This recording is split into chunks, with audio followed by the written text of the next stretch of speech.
Bernard Arnault est-il réellement indispensable à l'économie française et emploie-t-il autant de salariés qu'on nous le dit? Quand le gouvernement a proposé une taxe exceptionnelle sur les grandes fortunes, le premier milliardaire de France s'est dit choqué par cette loi qui, selon lui, était injuste par rapport à sa contribution dans la société française.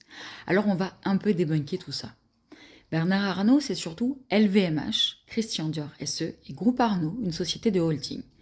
Au total, c'est 169,5 milliards d'euros en chiffre d'affaires, ce qui représenterait une empreinte fiscale de plusieurs milliards d'euros. Sauf qu'il a décidé de rendre ces informations confidentielles et que cette empreinte fiscale de 5 milliards d'euros représenterait l'empreinte fiscale dans le monde entier et pas seulement sa recette fiscale en France. Il emploie un peu plus de 39 000 personnes sur 215 000 collaborateurs dans le monde entier. Récemment, on a pu entendre dans les médias qu'un salaire moyen chez LVMH était de 6 000 euros par mois. Sauf que un salarié dans le prêt-à-porter, lui, gagnerait plutôt le SMIC, et un directeur sera quand même plus proche de 150 000 euros par mois. Il est donc difficile de dire que cette moyenne reflète la réalité du terrain. Ce qu'il serait intéressant serait de connaître le salaire médian. Sauf que là aussi, les informations sont confidentielles.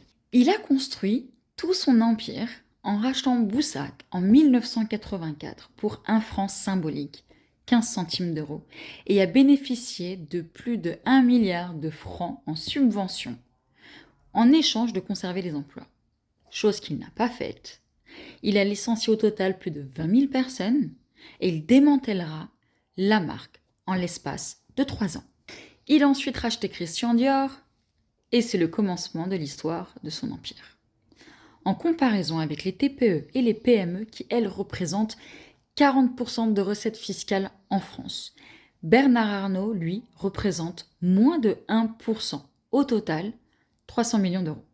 En 2024, le groupe LVMH affichait un chiffre d'affaires record jamais enregistré et pourtant a refusé d'augmenter ses salariés. Les TPE et les PME, elles, c'est 60% des salariés dans le secteur privé, alors que LVMH, 1,5. Donc, pour quelqu'un qui menace de partir de la France, avec ces chiffres, on peut se demander déjà s'il n'est pas déjà parti et si finalement nous avions bien survécu à son départ. Pourquoi donc un seul homme mériterait d'aide et d'avantages fiscaux plus qu'un patron de commerce ou d'une entreprise, puisque finalement, ce sont eux qui participent à employer le plus et ils représentent une part bien plus importante du gâteau fiscal en France.